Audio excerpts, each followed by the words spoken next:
Good morning students. আজকে আবার আমরা গ্র্যাভিটেশনের 5খানা লেকচার তোমরা পেয়েছো। সে গ্র্যাভিটেশন আবার আমরা শুরু করছি।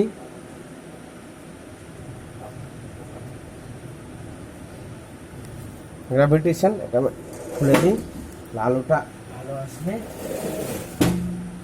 তো দেখো, আমাদের গ্র্যাভিটেশনের আসল জায়গাগুলো আমরা পড়ে ফেলেছি। এবারে ম্যাথমেটিক্যাল ডিডাকশানগুলোর সঙ্গে সঙ্গে অঙ্কগুলোও তো করতে হবে।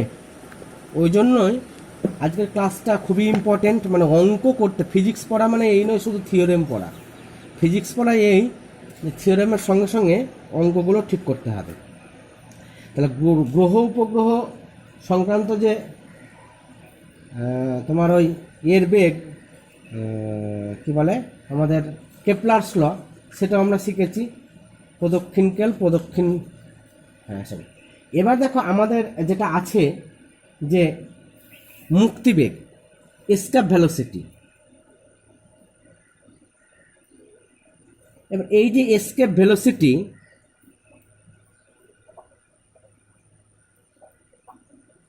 বা মুক্তিবেগ যেটা আমি বলছি, সেটা হচ্ছে আমরা কাকে বলে বলবো। ম্যাথমেটিক্যাল ডিডাকশানটা এখন শিখবো না, কারণ একটা ইন্টিগ্রেশনের মাধ্যমে করতে হয়। ইন্টিগ্রেশনটা তোমরা শেখোনি, ইন্টিগ্রেশনটা যখন ম্যাথমেটিক্সে শিখবে তারপরে আমি এটা বলবো। আপাতত জেনে রাখো, মুক্তিবেগ হচ্ছে যে ন্যূনতম বেগে কোনো বস্তুকে পৃথিবী পৃষ্ঠ থেকে ছুড়লে সে আর পৃথিবী পৃষ্ঠে ফিরে আসে না, সে ন্যূনতম বেগকে বলা হয় মুক্তিবেগ। ব্যাপারটা একটু বুঝিয়ে বলি। তোমরা ধরো একটা বলকে উপরের দিকে ছুড়লে, কিছুক্ষণ পরে দেখবে যে বলটা আবার নিচে নেমে আসছে, তোমার হাতে এসে পড়ছে, বা তুমি যেখানে দাঁড়িয়ে আছো তার আশেপাশে পড়ছে। এবার যে কেন পড়ছে, যে আমাদের যে মহাকর্ষীয় আকর্ষণ বল আছে, হ্যাঁ, তার জন্যই ফিরে আসছে। শুধু পৃথিবীর ক্ষেত্রে সেটাকে অভিকর্ষীয় আকর্ষণ বল বলা হয়, আর ইন জেনারেল এটাকে মহাকর্ষীয় আকর্ষণ বল বলা হয়। তাহলে দেখো যে কোনো বস্তুকে যে ন্যূনতম বেগে ছুড়লে ও কি করে, আমি ইন জেনারেল বলছি। এবার শুধু পৃথিবী পৃষ্ঠের ক্ষেত্রে বললে অভিকর্ষ বল বলবো, কিন্তু শুধু পৃথিবী বলে নয়, পৃথিবী থেকে তুমি কোনো বস্তুকে ছুটছো, চাঁদ থেকে ছুটছো, মঙ্গল থেকে ছুটছো, যে কোনো গ্রহ থেকে ছুটছো, সেটা সেই গ্রহতে আর পড়ছে না। অর্থাৎ যে ন্যূনতম বেগে কোনো বস্তুকে পৃথিবী পৃষ্ঠ বা যে কোনো গ্রহ উপগ্রহ থেকে ছুটলে সেটা তার মহাকর্ষীয় আকর্ষণ বলের বাইরে চলে যায়। ঠিক আছে? তাহলে সেইটা যে বেগে ছুড়লে ও মহাকর্ষীয় আকর্ষণ বলের বাইরে চলে যায়, সেই বেগটাকে সেই গ্রহ বা উপগ্রহের মুক্তিবেগ বলা হয়। তাহলে মুক্তিবেগ বিভিন্ন বস্তুর ক্ষেত্রে, ধরো পৃথিবী, বুধ, শুক্র আলাদা আলাদা, ডেফিনেটলি আলাদা। কেন আলাদা আমি জাস্ট রাশিমালাটা বলছি, কিভাবে প্রমাণ করতে হবে সেটা বললাম না। ইন্টিগ্রেশন জানো না তাই, কিন্তু খুবই সোজা ইন্টিগ্রেশনটা যদিও। তা আমি সেটা এখন বলছি না, তোমাদের অসুবিধা হবে বলে। সে মুক্তিবেগের রাশিমালা আমাদের রাশিমালাটা প্রতিষ্ঠা করতে দেওয়া, সেটা আমরা পরে শিখব আফটার তোমাদের এই ইন্টিগ্রেশন শেখানোর পরে। এখন রাশিমালাটা কেন দরকার, আমাদের অঙ্ক করতে লাগবে। মুক্তিবেগকে যদি ভি বলি, মুক্তিবেগ বা এসকেপ ভেলোসিটিকে যদি ভি বলি, তাহলে ভি সমান কি হবে, যে ভি ইকুয়াল টু √2gm/r। এই যে আর আমি বললাম, হ্যাঁ, এটা কিন্তু পৃথিবীর জন্য বললাম। তাহলে এই আরটাও পৃথিবীর ব্যাসার্ধ, আর এমটাও পৃথিবীর ভর কিন্তু। ঠিক আছে? আমি এটা কিসের জন্য বলছি, পৃথিবীর জন্য। এটা পৃথিবীর মুক্তিবেগ বলছি। এবার অন্য গ্রহের ক্ষেত্রে হলে এটা অন্য গ্রহের ভর হবে এবং অন্য গ্রহের রেডিয়াস হবে। ঠিক আছে? এটাকে একটু চেঞ্জ করবো। দেখো, আমরা জানি যে small G equal to gm/r², আমাদের আগে থেকে জানা আছে। তাহলে gm সমান কি, gr² বসিয়ে দাও এখানে। √2gr²/r, একটা কেটে গেলে √2gr। তাহলে এসকেপ ভেলোসিটি এটাও যেমন হয়, এটাও তেমন হয়। দুটোই অঙ্ক করতে কাজে লাগে। একটা জিনিস আমি বলছি যেটা মনে রাখবে, যে এই জি তো সবারই ক্ষেত্রে এক, কিন্তু এই এম বা আর, তুমি ধরো পৃথিবীর ক্ষেত্রে হলে এটা পৃথিবীর ভর এবং পৃথিবীর রেডিয়াস। তুমি যদি এটা বুধের ক্ষেত্রে হয়, তাহলে এটা বুধের মাস বা বুধের রেডিয়াস। ঠিক আছে? এইটা হচ্ছে মুক্তিবেগ এবং মুক্তিবেগের রাশিমালা। এর যে প্রমাণটা আমরা পরে শিখব। যেমন ধরো আমরা পৃথিবীর যদি মুক্তিবেগ হিসেব করি, ইন কেস অফ আর্থ, তাহলে আর্থের ক্ষেত্রে মুক্তিবেগ ভি সমান কত, √2 GR, তাহলে 2 × 9.8 × 6400 কিমি, তাহলে 6400 ইন্টু 6000 কিমি থেকে মিটার করো, মিলি সেন্টি ডেসিমিটার ডেকা হেঁকা 10,000 ইন্টু 10⁻³ তাই তো। এটাকে তোমরা হিসেব করবে করে অত মিটার পার সেকেন্ড বেগ মিটার পার সেকেন্ড হবে, বা যে এটাকে কিলোমিটার পার আওয়ার যদি করো তাহলে দেখা গেছে কিলোমিটার পার সেকেন্ড যদি করো তাহলে দেখা গেছে 11.2। অর্থাৎ কোনো বস্তুকে যদি 11.2 কিলোমিটার বেগে ছোড়ো, পৃথিবী পৃষ্ঠ থেকে কোনো বস্তুকে যদি 11.2 কিলোমিটার বেগে per second 11.2 kilometre per second বেগে ছোড়ো, তাহলে সেটা আর কি পৃথিবীতে ফিরে আসবে না। তাহলে এই যে এই ভেলোসিটিকে বলা হয় পৃথিবীর মুক্তিবেগ। এই প্রসঙ্গে একটা কথা বলে রাখি যে পৃথিবী পৃষ্ঠে বায়ুমণ্ডল হালকা গ্যাসের দুষ্প্রাপ্যতা, হালকা গ্যাস মানে হাইড্রোজেন, হিলিয়াম, এই সমস্ত গ্যাসের দুষ্প্রাপ্যতা। কারণটা কি? কারণটা হচ্ছে পৃথিবী যখন সৃষ্টি হলো তখন দেখা গিয়েছে যে এর যে গড় বেগ যে গ্যাসগুলো আছে, যে গ্যাসের গতিতত্ত্ব থেকে জানা যায় যে এনটিপিতে বা এসটিপিতে হাইড্রোজেন গ্যাস অণুগুলোর যে RMS velocity, root mean square velocity তোমরা শিখবে আমরা যখন পড়াবো kinetic theory of gases. Actually তাদের ভেলোসিটি হাইড্রোজেন গ্যাসগুলোর কত, হাইড্রোজেন গ্যাসের ক্ষেত্রে 1.6 কিলোমিটার পার সেকেন্ড।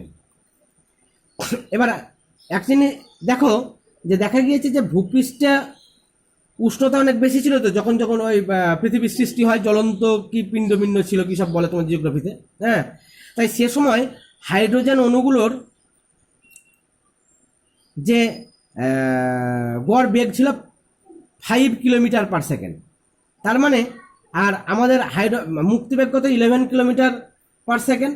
দেখা গিয়েছে যে এই যাদের যে সমস্ত হালকা ইয়েগুলো গ্যাসগুলো তাদের যে বেগগুলো ছিল, যেহেতু উত্তপ্ত অবস্থায় ছিল তাদের বেগগুলো অনেকটাই বেশি ছিল, আর অনেকটাই বেশি থাকলে কি হবে, ওগুলো কি হয়েছে যে পৃথিবী পৃষ্ঠ ছেড়ে বাইরে চলে গেছে, অর্থাৎ মুক্তিবেগের কাছাকাছি ছিল বলে বাইরে চলে গেছে, কোনোদিন আর ফিরে আসেনি, তাই ওই সমস্ত গ্যাস পৃথিবীতে দুষ্প্রাপ্য। ঠিক আছে, এরপরে তোমাদের আমি পেজ নাম্বার যে অঙ্কগুলো করতে বলি করো, তো আজকে আমি দেখতে চাইবো যে উদাহরণের অঙ্কগুলো আমি যদি বলি যে এই অঙ্কটা দেখাও, তাহলে সেই অঙ্কটা তাকে তখনই দেখাতে হবে, নাম করে করে বলবো যে তুমি উদাহরণের এই অঙ্কটা দেখাও। আমি এর আগেও বলে দিয়েছি যে অঙ্কগুলো করেছি, যেমন ধরো আমি দেখতে পাচ্ছি এই যে বিভিন্ন পেজ নাম্বার বলে দিয়ে আমি অঙ্কগুলো বলে দিয়েছি। সেরকম আমি আজকে যখনই আমি ক্লাস নিই 8:30 বা 4টে, তখনই বলবো যে অমুক অঙ্কটা তুমি দেখাও, তাকে তখনই দেখাতে হবে, তার মানে করছো কিনা সেটা প্রমাণ পাওয়ার জন্য। পেজ নাম্বার 426 তোমরা যে অঙ্কটা করবে সেটা হচ্ছে 1, 2, 4 উদাহরণ অঙ্ক মানে করে দেওয়া আছে, তোমাদের বুঝতে সুবিধা হবে, তাতে করতে তো কোনো অসুবিধা নাই, এক্সারসাইজটা আমি করাবো এখানে, কিন্তু উদাহরণগুলো তোমরা করবে, তোমাদের করেছো কিনা না করেছো আজকে আমি ধরে ফেলবো ঠিক। এবারে আমরা বলবো আর্টিফিশিয়াল স্যাটেলাইট বা কৃত্রিম উপগ্রহ। আর্টিফিশিয়াল স্যাটেলাইটস বা কৃত্রিম উপগ্রহ। তোমরা জানো যে এখন বিভিন্ন দেশ, আমাদের ভারতবর্ষ যে বিভিন্ন কৃত্রিম উপগ্রহে পাঠাচ্ছি। কৃত্রিম উপগ্রহের কাজ কি? সেখানে হাই রেজুলেশনের ক্যামেরা লাগানো থাকে, কোথায় কি হচ্ছে সমস্ত কিছু জানা যায়। চীনা সৈন্যরা আমাদের যে নিয়ন্ত্রণ রেখা অতিক্রম করছে কিনা সেগুলোও পাওয়া যায়। তাহলে এই কৃত্রিম উপগ্রহ সম্পর্কে এর যে প্রদক্ষিণ, মানে আমরা যেমন গ্রহের করেছিলাম না প্রদক্ষিণ বেগ না বলে প্রদক্ষিণ দ্রুতি বলেছিলাম, কারণ সবসময় চেঞ্জ হচ্ছে। তো ধরো এই একটা পৃথিবী, পরের পেজে আঁকছি, এই একটা পৃথিবী। এবার এই পৃথিবীকে করে যে কোনো দেশের একটা কৃত্রিম উপগ্রহ ঘুরছে, এই ধরো একটা কৃত্রিম উপগ্রহ, এই সোলার প্যানেল এঁকে দিলাম, এই কৃত্রিম উপগ্রহ ঘুরছে। এই কৃত্রিম উপগ্রহ পৃথিবীতে বিভিন্ন যে ঘটনাগুলো ঘটে যাচ্ছে, হ্যাঁ আমি বলে রাখি, যেমন সুনামি হয়েছিল, আমরা জানতে পারিনি, আগে থেকে জানলে অ্যালার্ট হতাম, অত প্রাণহানি ঘটতো না। কিন্তু আমেরিকা নাকি আগেই জানতে পেরেছিল যে সুনামি হচ্ছে, ওরা সাবধান হয়েছিল, আমাদের বলেনি। তো যাই হোক আর কি, এগুলো কোথা থেকে তথ্যগুলো পাওয়া যায়? এই কৃত্রিম উপগ্রহের সাহায্যে, বা এই যে খেলার সম্প্রচারণ বলো, বিভিন্ন ওই যে পে চ্যানেলগুলো হয়েছে কিসের জন্য? ওই কৃত্রিম উপগ্রহগুলোর জন্য। হ্যাঁ, তো এই যে কৃত্রিম উপগ্রহের সাহায্যে সেই সমস্ত তথ্যগুলো আমরা জানতে পারি। যাক, এই কৃত্রিম উপগ্রহের প্রদক্ষিণ দ্রুতি, হ্যাঁ প্রদক্ষিণ দ্রুতি বলতে এখানে লিখি খাতা নষ্ট না করে, এই যে প্রদক্ষিণ করছে, এবার যে প্রদক্ষিণ করছে তার প্রদক্ষিণ বেগ না বলে প্রদক্ষিণ দ্রুতি বললাম, কারণ কি এটা সবসময় ডিরেকশন চেঞ্জ করছে, তাই এটাকে বেগ না বলে দ্রুতি বলাই বেটার। তাহলে আমরা বলবো প্রদক্ষিণ দ্রুতি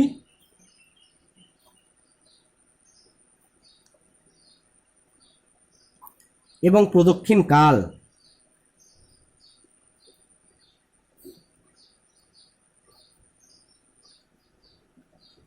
এই প্রদক্ষিণ দ্রুতি বা প্রদক্ষিণ কাল কীরকম দেখো, আমরা মনে করলাম, আচ্ছা মুক্তিবেগ কাকে বলে সেটা তো আমরা আগেই বলেছি। এবার বললাম যে বেগে উপগ্রহটি পৃথিবীকে প্রদক্ষিণ করে, অর্থাৎ এইটা যে বেগে পৃথিবীকে প্রদক্ষিণ করে সেটাকে বলে প্রদক্ষিণ দ্রুতি। ধরা যাক যে এই যে পৃথিবী আমি ধরলাম, এই পৃথিবীর মাস হচ্ছে এম এবং পৃথিবীর ব্যাসার্ধটা হচ্ছে আর, হলো। এই যে উপগ্রহটা ধরেছে এর ভর ধরলাম স্মল এম, আর এর যে প্রদক্ষিণ দ্রুতি এটা হচ্ছে ভি, স্মল ভি ধরলাম। আর এই ভূপৃষ্ঠ থেকে উপগ্রহ পর্যন্ত যে উচ্চতা, সেই উচ্চতাটাকে আমরা ধরলাম এইচ। তাহলে আমরা আগেই জানি যে কেন্দ্র থেকে এই দূরত্বটাকে স্মল আর ধরা হয়, স্মল আর সমান সমান হচ্ছে আর প্লাস এইচ, যেটা আগেই আমরা করেছি, কোনো প্রবলেম। আর আমি যেটা বলবো, ক্লাস রেগুলারিটি মেনটেন করে তোমরা যেমন করছো, রেগুলারিটি মেনটেন করে পড়াশোনাও করতে হবে বাড়িতে, তবেই কিন্তু ফিজিক্সটা আস্তে আস্তে দেখবে সহজ থেকে সহজতর হয়ে যাচ্ছে, না করলে কঠিন থেকে কঠিনতর হবে। এবার দেখো এইটা যে ঘুরছে, এইটাকে ঘুরছে, খুব ভালো কথা। তাহলে আকর্ষণ করছে তো পৃথিবী, কি বলে আকর্ষণ করছে? সে আকর্ষণ বল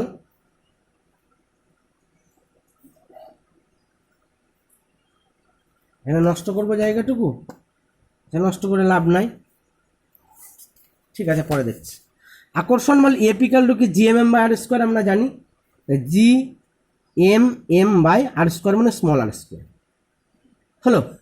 আর এটা যে ঘুরছে, আমি বলেছিলাম আগের দিন পড়ানোর সময়, না বুঝতে পারলে এটা আমাকে কোশ্চেন অ্যান্সার সেশনে জিজ্ঞাসা করবে। একটা ঢিলকে যখন তোমরা ঘোরাও আঙুলে বেঁধে, ঢিলটা আঙুলকে যে বলে টানে,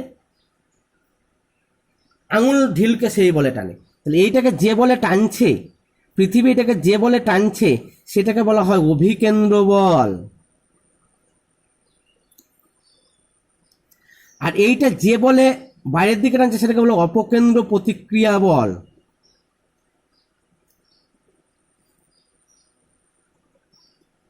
আমরা সার্কুলার মোশন যখন পড়বো তখন জানবো যে এই যে অভিকেন্দ্র বল,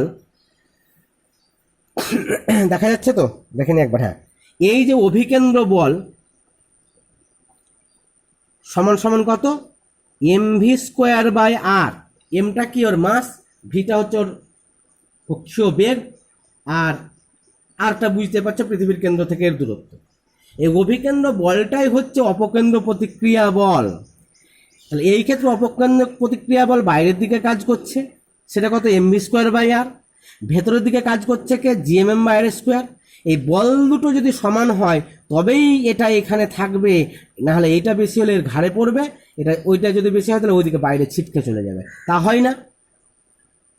অনেক সময় দেখবে আমরা নির্দিষ্ট কক্ষপথে কৃত্রিম উপগ্রহকে সেট আপ করতে পারি না, তখন কি হয়? ও নষ্ট হয়ে যায়, ধ্বংস হয়ে যায়।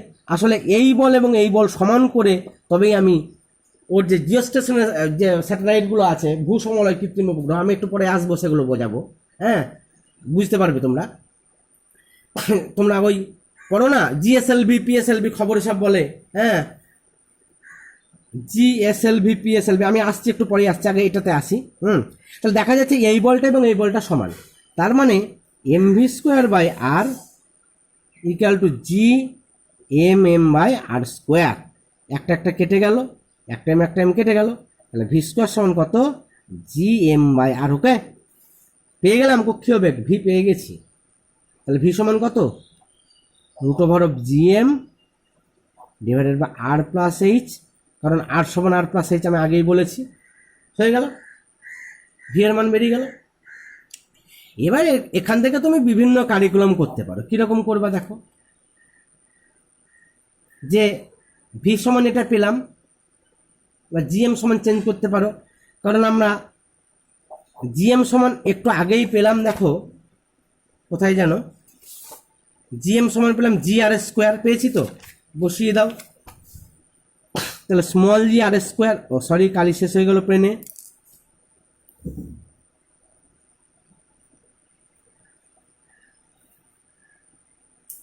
সঙ্গে সঙ্গে একটা লাল পেন পেয়ে গেলাম হাতের কাছে। তাহলে দেখো এখানে আমরা যেটা বলতে পারি যে G R square by small R, বা আরটাকে বাইরে বার করে না, R into root over of G by R. R এর ভ্যালু কত? R plus H. এটা তুমি বলতে পারো এতদূর পর্যন্ত। এবার আমরা যেটা বলবো যে, দেখা যাচ্ছে তো, এবার আমরা যেটা বলবো সেটা হচ্ছে প্রদক্ষিণ কাল। কাল মানে সময়। তাহলে দেখো এই কাল বার করতে গেলে, প্রদক্ষিণ কাল বার করতে গেলে কি করে বার করি দেখো, বা সময় কি করে বার করি দেখো। এটা ঘুরছে চারিদিকে, এটা রেডিয়াস হচ্ছে স্মল আর, এখান থেকে রেডিয়াস হচ্ছে স্মল আর, তাহলে পরিধি কত? 2 পাই আর, পরিধিটাই দূরত্ব। আর প্রদক্ষিণ কাল যদি টি হয়, প্রদক্ষিণ কাল আমরা যেটা পড়াচ্ছি সেটা পড়ানোর তো ভিডিও থাকছে, সঙ্গে সঙ্গে এটা পিডিএফ করেও দেবো। প্রদক্ষিণ কাল টি হলে আমরা যেটা বলতে পারি যে বেগ, প্রদক্ষিণ বেগ ভি সমান ডিস্টেন্স বাই টাইম, এটা আমরা তো জানি। টি সমান কত? 2 পাই আর বাই ভি। ভি এর ভ্যালু তো আমরা আগে থেকেই পেয়েছি, কত পেয়েছি যে বসিয়ে দাও এখানে, 2 পাই আর ইন্টু রুট ওভার অফ কত, আচ্ছা 1/r হয়ে যাচ্ছে, তলায় আর চলে গেল, এটা আর বাই জি হয়ে গেল, তাই না? বা এই আরটাকে যদি ভেতরে ঢুকিয়ে দাও, তাহলে 2 pi by R into root over of R cube by G. এইসব করার কথা ছিল, কেন করলাম জানো তো? দেখো পরের পেজে আমি বলছি। টি সমান যেটা বেরোলো, কত বেরোলো? টি সমান যেটা বেরোলো সেটা হচ্ছে 2 pi by R into root over of R cube by G. কেন করলাম? করার প্রয়োজন ছিল না। ফিজিক্স মানে অঙ্ক নিয়ে খেলা করা, তাই খেলা করছি। এবার স্কোয়ারিং বোথ সাইডস করো। স্কোয়ারিং বোথ সাইডস কি পাবো? T square equal to 4 pi square R square into R cube by জি।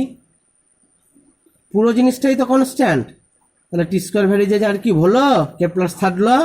এখান থেকেও গ্রহ উপগ্রহের গতি পড়ছি তো, তারপরে K plus, this is K plus third law. হ্যাঁ, this is K plus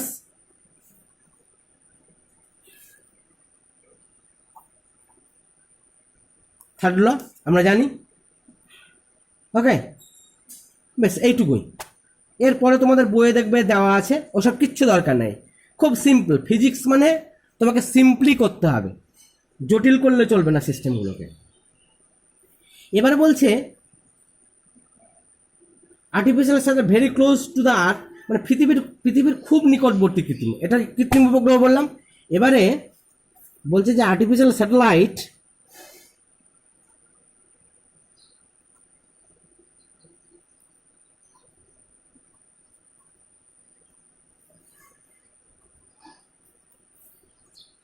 very close to the earth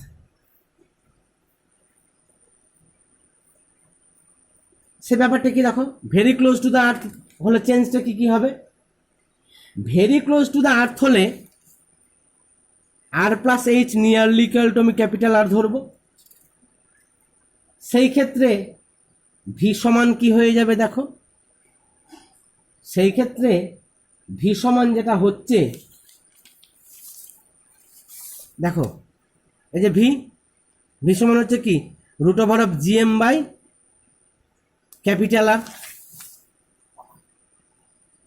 GM by capital R, অথবা small G equal to GM by R square আমরা জানি, বা GM equal to G R square বসিয়ে দাও, জি R square by আর এটা কেটে গেল, তাহলে কত root over of G R. Very good, এটা artificial satellite very close to earth, তার ভেলোসিটি, তাই যদি হয় তাহলে তার টাইম পিরিয়ড টি সমান কত আমরা ডেফিনেটলি বার করতে বলবো।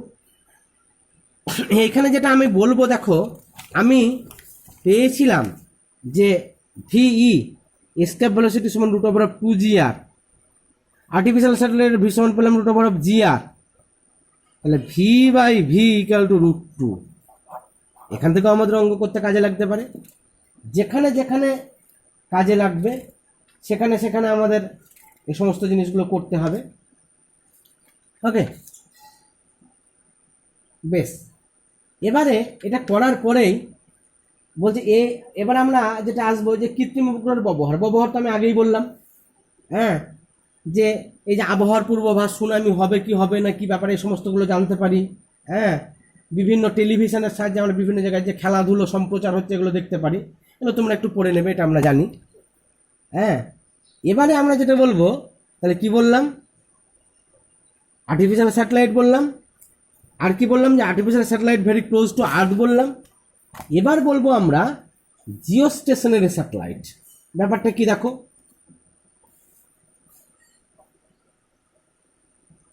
জিও স্টেশনারি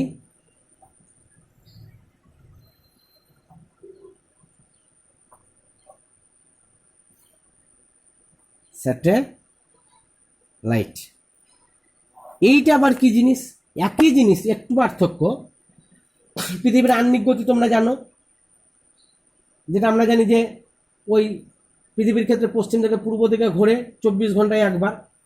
তো এমনভাবে ধরো এই একটা পৃথিবী আর্থ,